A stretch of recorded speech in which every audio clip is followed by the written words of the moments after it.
beautiful people. This is Buntu and welcome to WomanWizer. This is the podcast where we dive into all aspects of life and we truly connect on what really matters. And I may be alone on your screen right now, but trust me when I say you guys out there are my co-hosts. Yes, you. I want this to be a conversation, a safe space where we can talk about any and everything. I'm talking money, I'm talking sex, marriage, relationships, the list goes on. The reason why I wanted to do this really is to connect with my audience. I know I've got quite a fan base out there and I love you all dearly, and I just thought I could give a piece of myself to you guys and get a piece back. Really get the conversation going, create a sort of relationship, that is just more than the social media swiping and liking of pics and here and there. You know what I mean? So I really hope that you guys will tag along on this journey, really interact. I'm talking about giving me your comments, giving me your POVs on the topics that we're going to be talking about here on this channel. I really want to get to know you guys, all right? So I just thought that today we'd dive straight into it. This is the first episode. So why not talk about money, guys? The thing that has got us all waking up every single day, stressing about, these randellas. We are forever chasing them. But yeah, I think it's time for me to dive into my experience with money. We're going to be talking about financial literacy, black tax, the list goes on. I keep saying, but in the list bitunana. So without any further ado, I think let's hop right into it. Okay, I think let me just give you guys a background when it comes to my financial life, I started working at quite a young age, a relatively young age. I've always been someone who understood money, but from afar. Like I never spent it, I spent my mom's money, but not any of my own. So I started working at the age of 18. Yeah, at the age of 18, while I was still in high school, but on the weekends, kanye school holidays, descends a low odd job. And then I got this amazing deal and I was working there all through first year as well. Now, I appreciate and I'm very grateful for that journey, do not get me wrong. But Sana, we were not getting paid much. It did, though, give me an idea on how I can better myself financially when it comes to planning, budgeting, seeing what I can or can't afford, those kind of things. But like I said, it didn't give me the greater foresight into what responsibilities lay ahead in adulting. But anywho, so yes, I had that job, and with that little salary, I was able to dive into the things we're going to talk about today. And the first of all is financial literacy. Yeah, what is money? Why is money? When is money? How is money? That's what I think of when I think of financial literacy. And I have to be honest, I'm still going on that journey. I haven't clocked it all yet. I haven't figured it out all yet. It is something that I am slowly piecing together as I work. Let me just break it down for you, what happens for me in a month. So let's make it cute. Let's say I get maybe 20,000 Rand a month. So it comes into my bank account, that day. It ding, ding, ding. You are rejoicing. You are having the time of your life because you just got paid. But adulting comes through, like I said, and you have to structure lo mali. So I know that I've got responsibilities, right? I've got a vehicle. I used to pay rent, before I stayed with my partner. And, there's groceries that also have to come into play. The list goes on. So I had to take 20,000 and divide it and split it accordingly. And by the end of low budgeting, I'd maybe be left with 2,000, maybe, on a good month. And I'm like, Hima, I have to go out. I have to buy clothes. I have to have a good time. Kale 2,000? No. Something must be all right. So then I had to take a step back and go, okay, mhlambi ndimo wrong. Maybe I'm living way above my means. You know what I mean? And honestly, I was. I really, really was. It got to a point where I had to backtrack a bit. I had to stop renting where I was renting. I had to really make tough choices about my finances because I was realizing that the way I was moving, it wasn't getting me rather to the place that I wanted to go. And I think it's so important to have goals, financial goals for yourself, because you will find yourself in this rut or this cycle where you're going from hand to mouth every month. And izinto that you wanted, you're still thinking, I'll get them when I'm older. I'll get them when I'm older. Uzoba older, and then what? You know what I mean? You won't have anything to speak of when you look at your life. So I had to really wake up, pull my socks a little bit, and it was tough. It's tough saying no to groove. You know that Friday when the temperature's just right, everyone is in a good mood. It's about to go down at 86, But you have to say, nah, basically, I'm 40, so the 1 + 1 is not 2ing at the moment. Speaking of maths, then there's girl maths. Oh, guys, my budgeting has come a long way, to say the least, because girl math was my thing. If, for example, a balance rather, had odd numbers, or it ended like with a 211 or a 647, best believe la 11 rand is free. Best believe la 47 rand does not have an allocated place. I can swipe my airtime, I can buy my ice cream. Mind you, I had not budgeted for low ice cream or low data or low airtime. And I think it's also about being that rigid with yourself. Making sure that every cent that you have is allocated to a place, even when it's miscellaneous. And miscellaneous game was a low ice cream that you want, or low data, somewhere down the road. And it's about being disciplined with yourself. And I had to stop the girl maths. Just like that, I had to stop it. It was tough. Now I'm adult mathing. So, like I said, when I budget my months now, I am no longer owing myself from the month before, because that was also a struggle that I had before. By the time the new month came, I knew I was owing myself at least 500 rand, because there was an outing that I'd went to that I had not budgeted in that previous month, and I had to go back and be like, I'll make sure that I cover it for next month. And then by the time that month is starting, I'm already on some sort of a deficit, So I had to stop all of that. It was definitely difficult. And I think also surrounding yourself with people who understand the kind of journey that you want to go on, who are also like-minded. You're not fun, or you only live once, that are going to leave you in a financial rut. Do better. I'm not even trying to shumayela. I'm just saying I've been there, trust me. And I'm just so happy to be surrounded by abantu ichomi that know how to have fun on a budget, for example.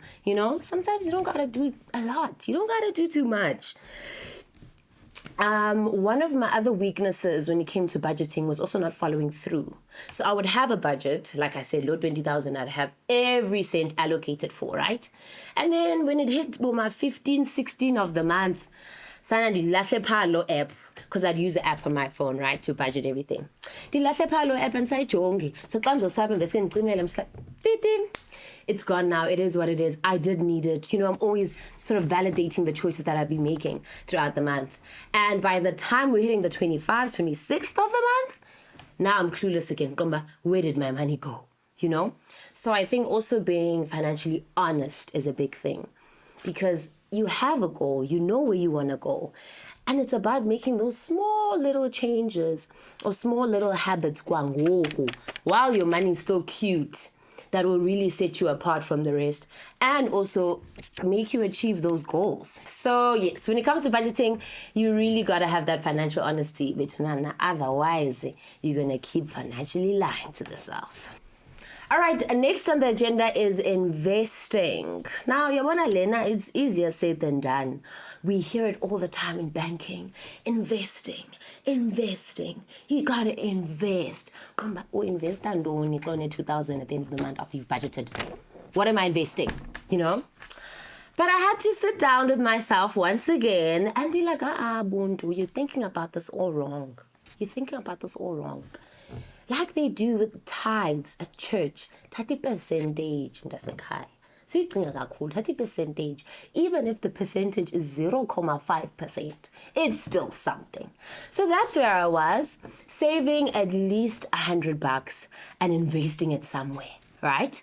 And then obviously when life hits you and something's in the way, unayo lo mali just hanging around to sort of help you out. But then I realized, man, I don't think I'm at that financial place where I can even be doing that.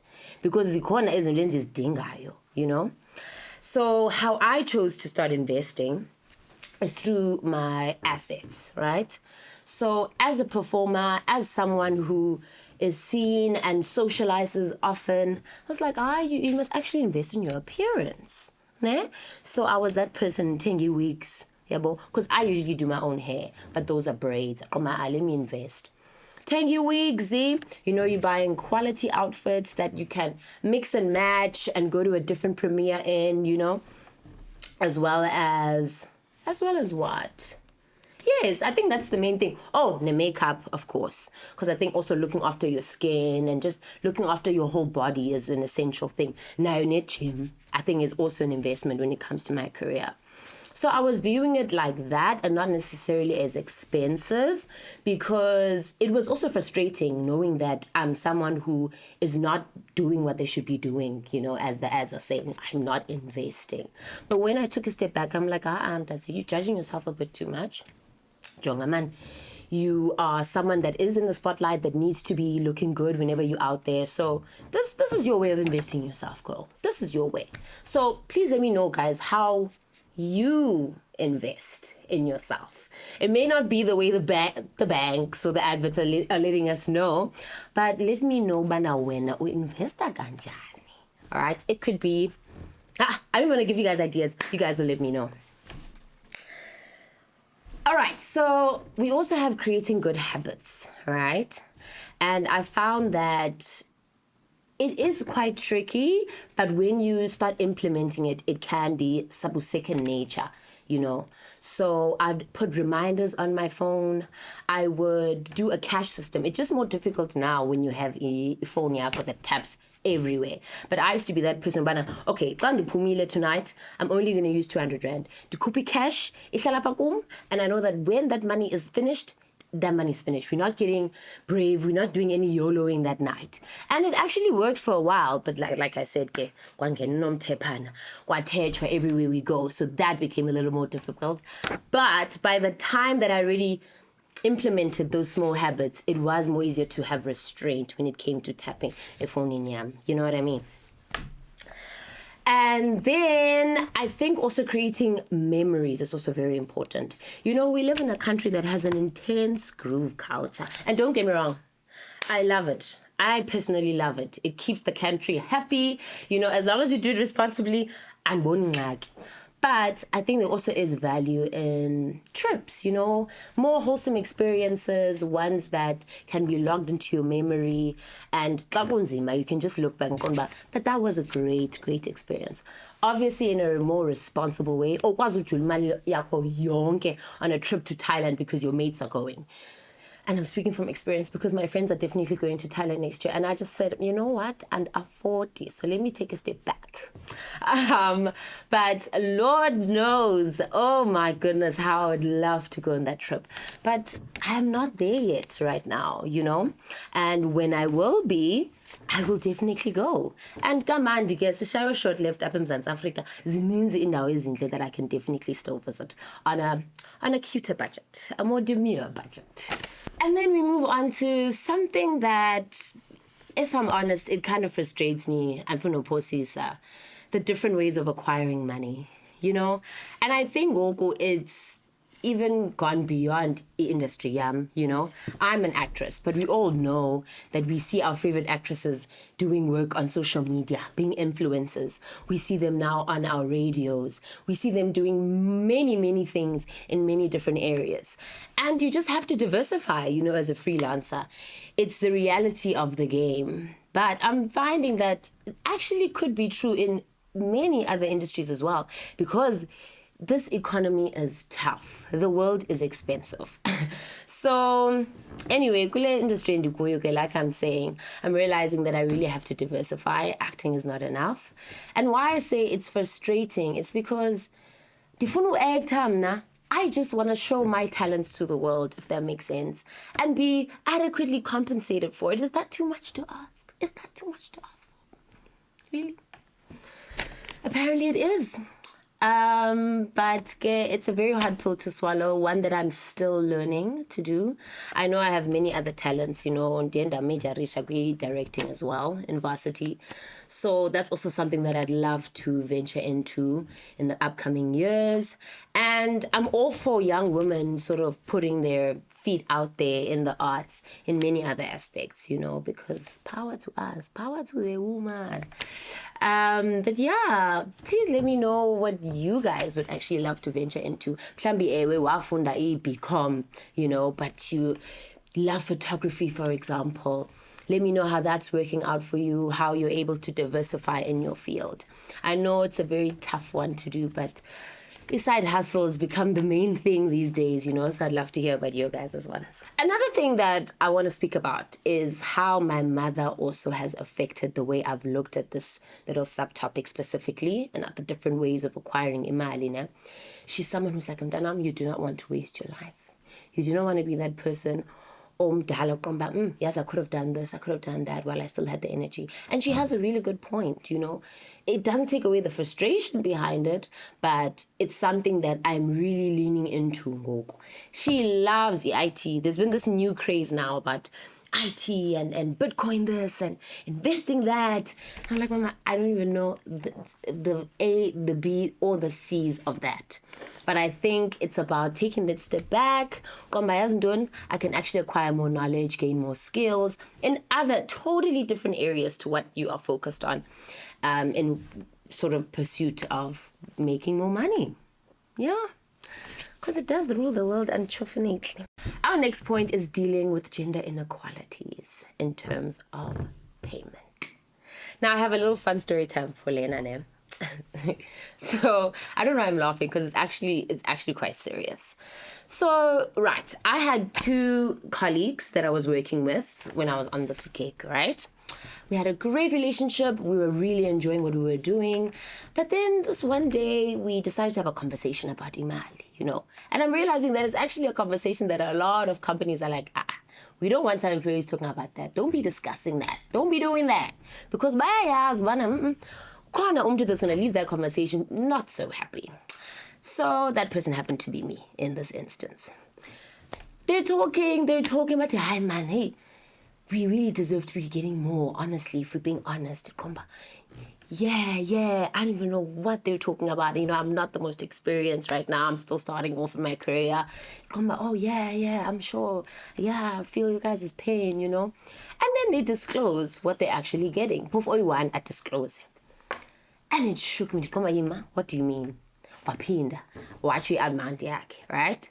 And I'm like, wait, like over a couple of months? What do you know, per month? But can you see how low it is? When I tell you my brain short-circuited, I'm sorry, what? What? Because I was getting a fraction of that. A fraction. So I'm going, okay, now let me at least share. I'm like, no, guys, but I'm getting this much. So what do you guys mean? The room went quiet for a while because they looked like some ungrateful people. And it just dawned on me that, damn, okay, there really do be some pay gaps when it comes to working. And it was a hard pill to swallow in that moment because without hearing that information, I wasn't necessarily happy, but I was okay. I just knew this is the nature of the game. Okay, for I'm compensated this much. But then to hear what they were getting for the exact same work, it really, really mind-boggled me. And it made me realize that there's the surface, where everyone is here smiling at each other. Then there are things happening, and you might not always be privy to that information. So I think it's just about knowing your worth, always trying to push the envelope when it comes to discussing a payment. Also doing your research, seeing what's out there, because obviously ukwazi uthetha ne-colleagues zakho, right, when you're in that space. Sometimes you're actually contractually obligated not to speak about that. But in this field or in this company, in that company, kupatwala like this, so Nama should be expecting roughly that amount, I wish I knew looking back. But once I got that piece of information, I knew then how to maneuver going forward and how to enter discussions when it came to my contract renewal, right? And it really did help me in that regard. I could have never gotten to their level, but at least bendiyazi bana andizuthatha peanuts ngoku xa kuzonyuswa i-payment yam. Do you understand? So that was just a doozy woozy. And I know there are some people out there who've had similar experiences to mine. So I want to know, Bana, what was your mind-boggling situation? What do you mean? What do you mean by cookie gap engakayana? And sometimes it happens that someone is in a lower position than you are and they're getting paid more just because they happen to be of the opposite sex. So please let me know of your experiences. I want to know about that. Sivente, yabo. Safe space. Safe space. And we come to the big old saving. You see, saving, I really put it aside to investment because saving, there's many reasons as to why you'd save, right? So you're saving for a low trip, or you're saving for a low week, or you're just saving for a rainy day. And I think that all three of those things, for example, can occur in 1 month. So how does one navigate that?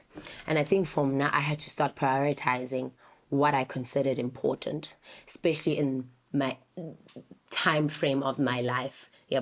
So I'm like, okay, I'm a young lady. I'm trying to establish myself. I'm trying to ground myself so that I'm not just taking any gig willy-nilly as well, because I'm career and be someone that is held up high in that regard. So I need to know that I can fall back on myself if things get a bit tough. But with that being said, kunzima. Kunzima, guys, because to even start off with, it becomes really difficult to do low saving, 20%, for example, of your salary, And when you're up against the wall like that, it does become very difficult to make smarter financial decisions. And I have to be honest, I'm still learning. There are some months where I've saved nothing. There are some periods in my life where there are no savings. I've lived off my savings for a couple of months and I'm running out. And it does get dark sometimes. Panic, My mother taught me to be very independent and I'm very grateful for that. But there are times when it's just not XYZing and you don't know how you're going to make ends meet. I'm very, very fortunate to have met my partner and for us to be growing, building that solid financial foundation, having that financial literacy flowing through open communication when it comes to imali as well. But it's not to say that agunzimanga because it really, really is. So I think in that regard, I am curious to know, Bana, how I could save better. Maybe you guys have tricks out there that have you guys saving. I know abanye bantu save coins. So whenever bane chinchi ba save coins, and those are often overlooked so often. So they just end up building up, and then so only 2,000, just from 5 rand coins. So I'm open to any suggestions, guys, bani nazo, because in the saving department, And it's leading us to our last topic, black tax. I think let's just give a moment of silence for the topic because, Thank you. I want to black tax between. We are going to free ourselves from those shackles, and very soon, I feel. Very, very soon. I think one thing that we are excelling in as a youth these days is being more financially aware. We might not be making the best decisions, and I'm just using myself as an example, but we are more aware and we are moving forward. I think our parents can attest to the fact that mhlambi sikhulile, on top of what they've already built. We're at ages now where they didn't have the stuff that we have. So that's a good sign, but we're moving in the right direction. But Iona Ise Kona black tax. And I may not be speaking from experience when it comes to this one because I've been raised by umama that's a very proud woman. And in her being like that, she's taught me that there's a sort out as long as wena ukwazi usort out now that you're an adult, you know. And I'm grateful for that because I know that you know, in making sure that I'm okay. And it's something that I would also want to pass on to my children, especially my daughters. But right, because we're right when, you know, because I really think that it does weigh heavy on people's shoulders. And I don't even think it's just black people, you know. I think a lot of people of color, some white families have a strain on their families and on their children because maybe the economy is just not on their side. COVID did a number on a lot of businesses, for example. So that's also another hard hit that affects a lot of families. So black tax is something that it's very evident, it's very prevalent up in South Africa. But like I'm saying, I think we can get out of that dark area. But I do want to speak about ones that I've heard about. I have a couple of friends who've spoken freely about it. As most like with safe space, and they're okay with me sharing this information, by the way. Yeah, so I'm not gossiping, I promise. So one of my friends, he's an older brother, and he just always felt it upon himself to be the man of the house, you know, grew up with a single mother, younger brother, and he just felt it upon himself, and I need to take care of the household. And I think that black tax and that guilt weighs heavy on him because it's not his first. Whatever's left becomes his, but the bulk of the payment is, you know, dedicated to looking after umamake, dedicated to making sure ubudwake has all the stuff that he maybe wants, you know, so that he is not found lacking in the way that he was, you know. And I think it's just so, it's admirable, of course, because he's making sure that umamake uraiti, that his older brother is okay. And I think that's where the next generation will come through his brother, and hopefully he'll be able to break low cycle you know, and not pass it on to his children.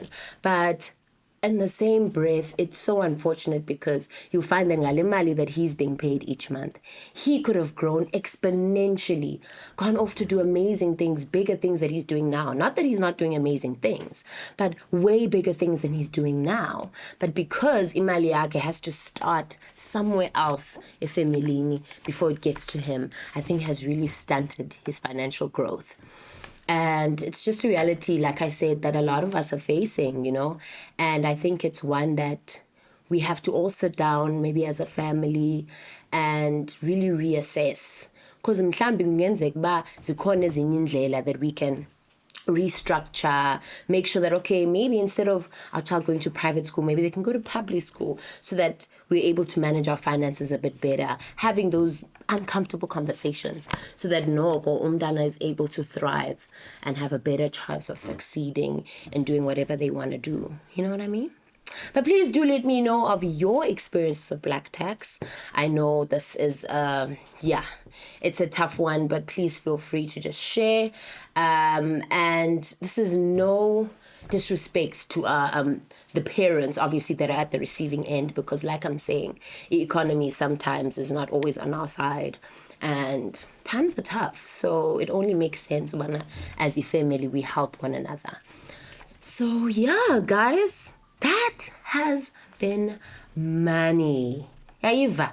So these are the kind of topics that I want us to really dive into when it comes to the podcast, Betunana. Really talk about the difficult stuff. I'm hoping that you guys got a piece of knowledge when it comes to my financial history and the kind of person I am when it comes to money. The key takeaways here is that I'm trying, okay? Just know that I am trying. But just 1 million zeza, guys, zeza in my close future. I receive. And I hope that you guys are receiving that good energy as well.